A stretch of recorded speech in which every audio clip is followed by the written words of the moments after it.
ఆ మనం ఒక ఇద్దరు సర్జన్లను ఊహించుకుందాం. అంటే సగటున ఇద్దరి సక్సెస్ రేటు 95% అని అనుకుందాం. వినడానికి చాలా బాగుంది గదా.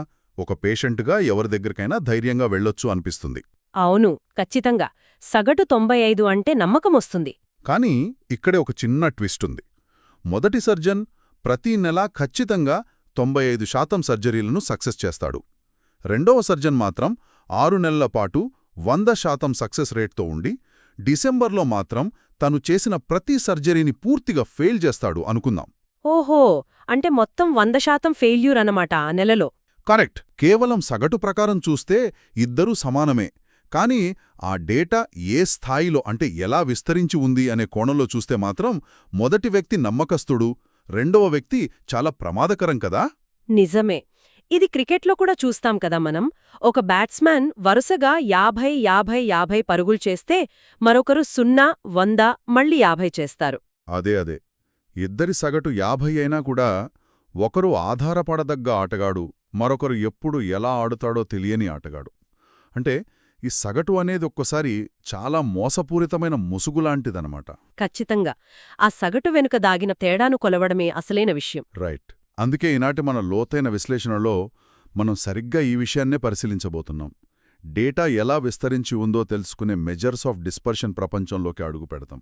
ఓ, చాలా ఆసక్తికరమైన టాపిక్ ఇది. ముఖ్యంగా range, quartile deviation, mean deviation మరియు స్టాండర్డ్ డీవియేషన్ల మధ్య ఉన్న తేడాలను, అవి ఎందుకు పుట్టాయి అనే లాజిక్ని ఒక స్పష్టమైన కంపారిజన్ గైడ్ లాగా చూద్దాం, ముఖ్యంగా ఎంసీక్యూ కోణంలో. మీరు చెప్పిన సర్జన్ ఉదాహరణ నిజంగా చాలా బాగుంది. ఏంటంటే సగటు అనేది ఒక కథలో సగం మాత్రమే చెబుతుంది. ఆ మిగతా సగం కథే ఈ డిస్పర్షన్. అవును. ఆ కేంద్రం నుండి డేటా ఎంత చెల్లాచెదురుగా ఉందో కొలవడమే కదా ఇది. కరెక్ట్. ఇక్కడ ఆసక్తికరమైన విషయమేమిటంటే ఈ కొలతలలో ప్రధానంగా 2 రకాలుంటాయి. మొదటిది అబ్సల్యూట్ మెజర్స్, అంటే ఒరిజినల్ డేటా ఏ యూనిట్లలో ఉందో ఇవి కూడా అదే యూనిట్లలో ఉంటాయి. అంటే బరువులు కిలోగ్రాములలో ఉంటే అబ్సల్యూట్ డిస్పర్షన్ కూడా కిలోల్లోనే వస్తుందన్నమాట. అదే. ఇది అసలు విస్తరణ ఎంత ఉందో ఖచ్చితంగా చెప్పుతుంది. రెండవది వచ్చి రిలేటివ్ మెజర్స్. ఇవి పూర్తిగా యూనిట్ ఫ్రీగా ఉంటాయి.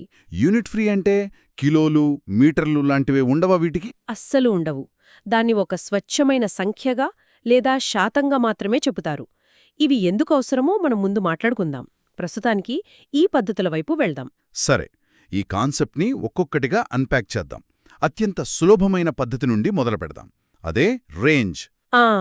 రేంజ్ చాలా సింపుల్ కదా. అవును, పేర్లోనే ఉంది. ఒక డేటాసెట్ ఎంత దూరం విస్తరించి ఉంది అనేది దీని అర్థం. మన దగ్గరున్న డేటాలో అతిపెద్ద సంఖ్య నుండి అతి చిన్న సంఖ్యను తీసివేస్తే వచ్చేదే ఈ రేంజ్. R=L-S కదా. కరెక్ట్. ఒక క్లాస్లో అత్యధికంగా 90 మార్కులు, అత్యల్పంగా 10 మార్కులు వస్తే ఆ రేంజు 80. అంటే ఆ 80 మార్కుల గ్యాప్లోనే క్లాస్ మొత్తం ఇమిడి ఉందన్నమాట. అయితే ఇక్కడ ఎంసీక్యూ పరీక్షల్లో విద్యార్థులను కన్ఫ్యూజ్ చేయడానికి ఒక చిన్న లాజిక్ని వాడుతుంటారు. ఓ, అదేంటో చెప్పండి. ఒకవేళ డేటా సింపుల్ సంఖ్యల రూపంలో కాకుండా ఒక పౌనఃపున్య విభాజనం అంటే ఫ్రీక్వెన్సీ డిస్ట్రిబ్యూషన్ లాగా ఇస్తే ఎలా?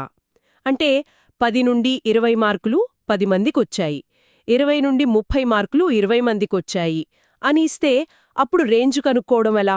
ఓ, ఇక్కడే చాలామంది తప్పు చేస్తారు కదా. ఫ్రీక్వెన్సీల మీద ఆధారపడతారేమో. సరిగ్గా చెప్పారు. రేంజ్ అనేది కేవలం క్లాస్ ఇంటర్వెల్స్ పైన మాత్రమే ఆధారపడి ఉంటుంది. ఫ్రీక్వెన్సీలతో దానికి ఎలాంటి సంబంధం లేదు.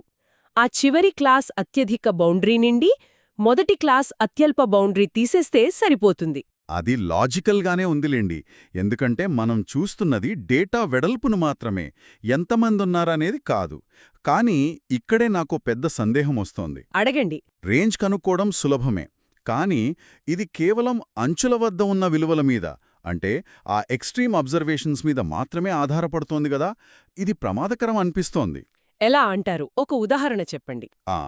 ఇప్పుడు ఒక చిన్న స్టార్టప్ కంపెనీ ఉందనుకుందాం. అందులో 10 మంది ఉద్యోగుల జీతాలు 20,000 నుండి 30,000 మధ్యలో ఉంటాయి. కానీ ఆ కంపెనీ సీఈఓ జీతం నెలకు 10 లక్షలుందనుకుందాం. ఓకే, చాలా పెద్ద డిఫరెన్స్ ఇది. అదే కదా. ఇప్పుడు రేంజ్ కనుక్కుంటే 10 లక్షల నుండి 20,000 తీసేస్తే 9,80,000 వస్తుంది. ఆ ఒక్క సీఈఓ జీతమనే అవుట్లయర్ వల్ల ఆఫీస్లో అందరికీ లక్షల్లో జీతాలున్నాయనే ఒక తప్పుడు భ్రమ కలుగుతుంది కదా, రేంజ్ దారి తప్పుతోంది కదా. అబ్బా, మీరు పట్టుకున్న పాయింటు 100% కరెక్ట్. రేంజ్కున్న అతిపెద్ద లోపం ఇదే. ఏదైనా ఒక చిన్న లేదా పెద్ద ఎక్స్ట్రీమ్ విలువ వస్తే రేంజ్ మొత్తం రూపురేఖలు కోల్పోతుంది. మరి దీనికి పరిష్కారం లేదా? ఉంది కదా.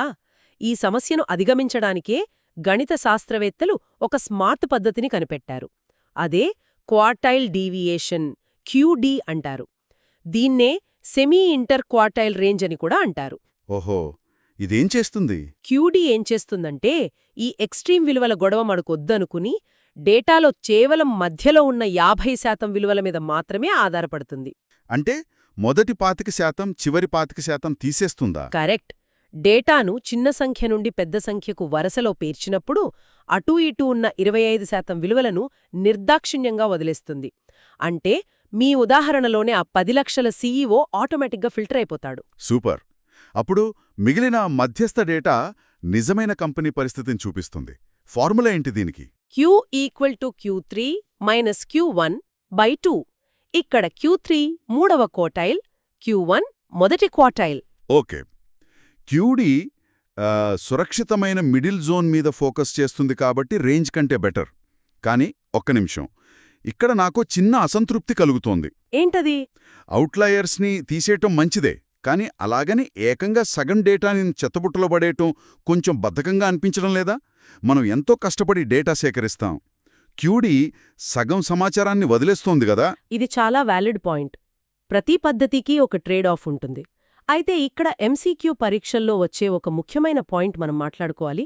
అదే open end classification. Open end classification అంటే టేబుల్స్లో ఒక్కోసారి 10 మార్కుల కంటే తక్కువ లేదా 50 మార్కుల కంటే ఎక్కువ అనిస్తారు కదా.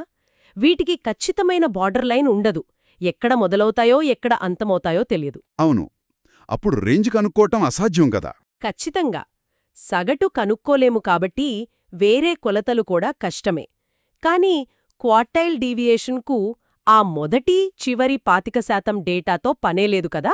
ఓహో, అంటే ఓపెన్ ఎండ్ డేటా ఇచ్చినప్పుడు మనకున్న ఏకైక బ్రహ్మాస్త్రం క్యూడీ మాత్రమే అన్నమాట. అదే. పరీక్షల్లో ఈ ప్రశ్న తరచుగా రావడానికి కారణం బట్టి పట్టే ఫార్ములా కాదు, దీని వెనుకున్న ఈ అందమైన లాజిక్. వావ్, బార్డర్స్ తెలియకపోయినా సెంటర్తో పని కానిచ్చేయచ్చు. సరే, రేంజ్ అంచుల్ని చూస్తుంది, క్యూడీ మధ్యభాగాన్ని చూస్తుంది. కాని ఈ రెండు ప్రతి ఒక్క విలువను వాడట్లేదు కదా. ప్రతి సంఖ్యను గౌరవించే పద్ధతి ఏదైనా ఉందా? నాకు సగం కాదు, మొత్తం డేటా కావాలి. మీరడిగిన ఈ అవసరం నుండే మీన్ డీవియేషన్ మరియు స్టాండర్డ్ డీవియేషన్లు పుట్టుకొచ్చాయి. ముందు మీన్ డీవియేషన్ చూద్దాం. దీని పేర్లోనే దీని పని ఉంది. సగటు నుండి డీవియేట్ అవ్వడం, అంతేనా? అవును. డేటా సెంటర్ పాయింట్ అంటే అది మీన్ కావచ్చు, మీడియన్ కావచ్చు, మోడ్ కావచ్చు. అక్కడ నుండి ప్రతి సంఖ్య ఎంత దూరంలో ఉందో చూసి ఆ దూరాలన్నింటినీ సగటు చేయడమే మీన్ డీవియేషన్. వినడానికి చాలా బాగుంది, ప్రతి సంఖ్యకు ప్రాతినిధ్యం దొరికినట్లు. కాని ఫార్ములా చూసినప్పుడు నాకొక వింత అనిపించింది. ఇప్పుడు సగటు 10 అనుకుందాం. ఒక విలువ 8 అయితే డిఫరెన్స్ -2 కదా వస్తుంది. అవును, -2 వస్తుంది.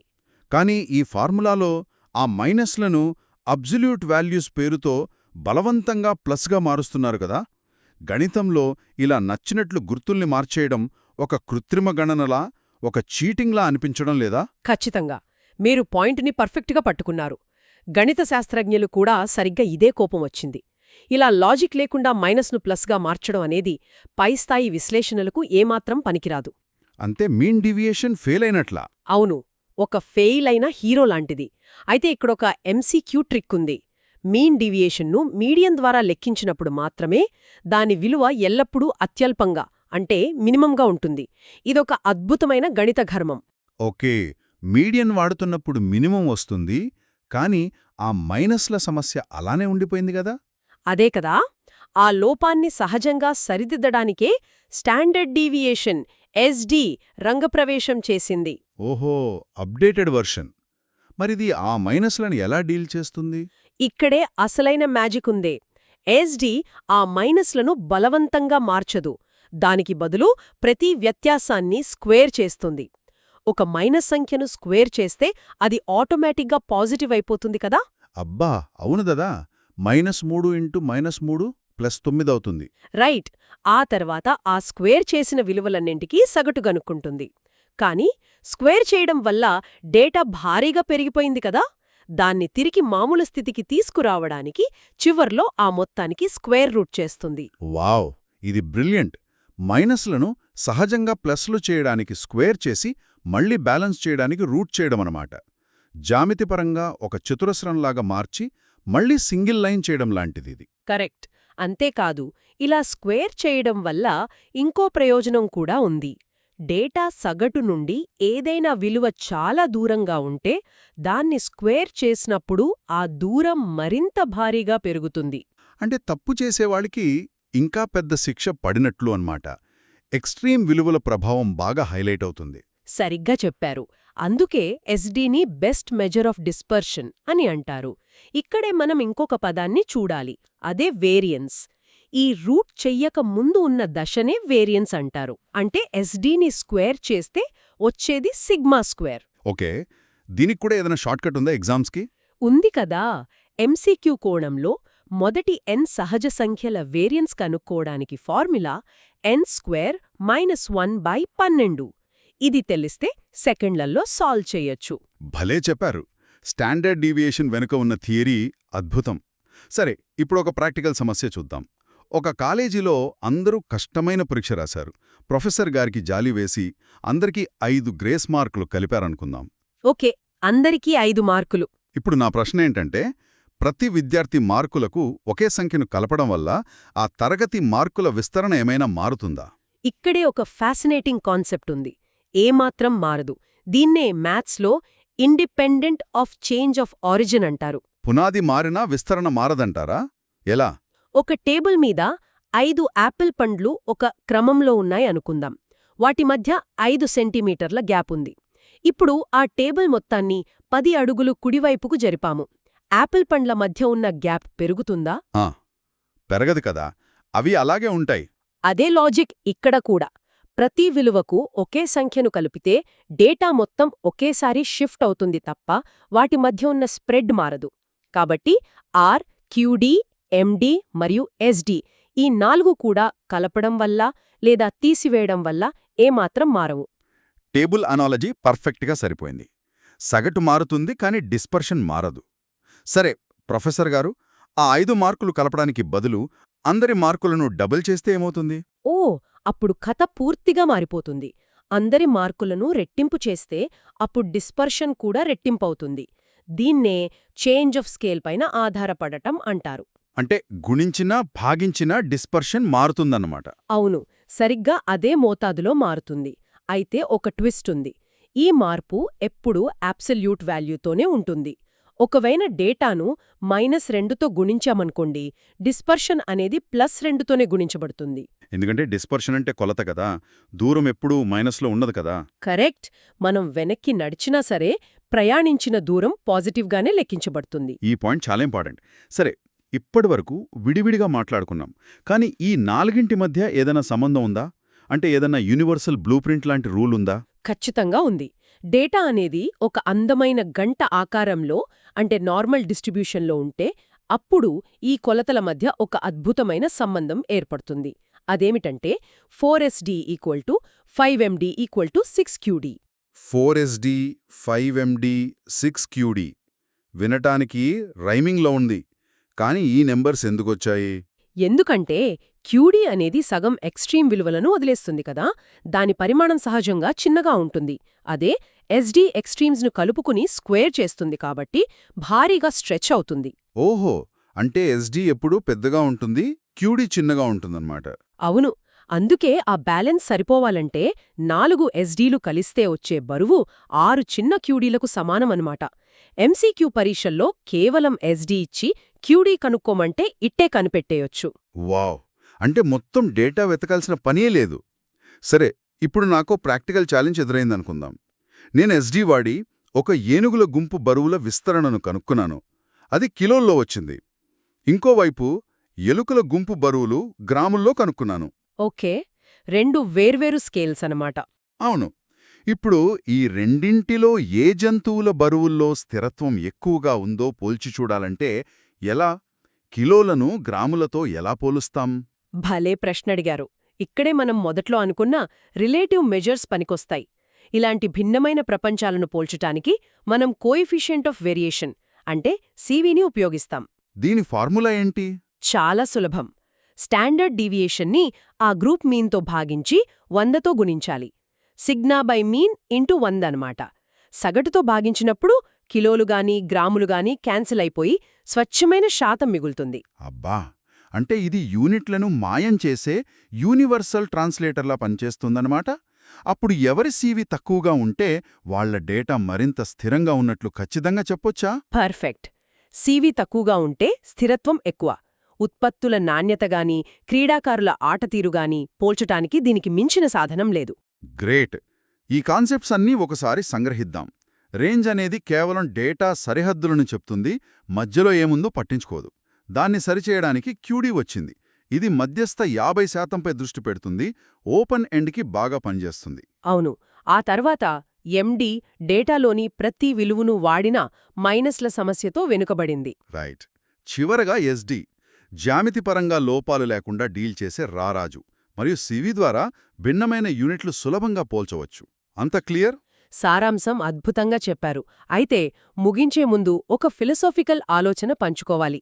మనం పదే పదే వేరియేషన్ తక్కువగా ఉండటం మంచిది అని అనుకున్నాం కదా, స్థిరమైన ఫలితాలు కావాలని. అవును, అందరం సేఫ్టీనే కోరుకుంటాం కదా. కానీ విశాల దృష్టిపథంతో ఆలోచిస్తే అసలీ వేరియేషనే లేకపోతే పరిణామక్రమం అంటే ఎవల్యూషన్ సాధ్యమా? మనం అవుట్లయర్స్ని పక్కన పెట్టేస్తాం, క్యూడీ లాంటి వాటిలో కత్తిరించేస్తాం. కానీ నిజ జీవితంలో ఆ సగటుకి దూరంగా ఎక్స్ట్రీమ్గా ఆలోచించేవారే కదా కొత్త ఆవిష్కరణలు చేస్తారు. వావ్! ఇది నిజంగా ఆలోచింపచేసే కోణం. మనం మొదట్లో చెప్పుకున్న ఆ క్రికెట్ బ్యాట్స్మ్యాన్ 100 కొట్టిన మ్యాచ్లో చరిత్ర సృష్టించి ఉండొచ్చు.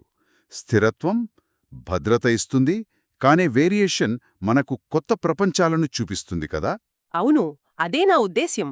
చాలా అద్భుతంగా చెప్పారు. ఏది ఏమైనా డేటాను కేవలం ఒక సగటులాగా కాకుండా దాని వెనుక ఉన్న విస్తరణను అర్థం చేసుకోవడం ఎంతో ముఖ్యం. మరొక ఆసక్తికరమైన అంశంతో మనం మళ్ళీ కలుద్దాం.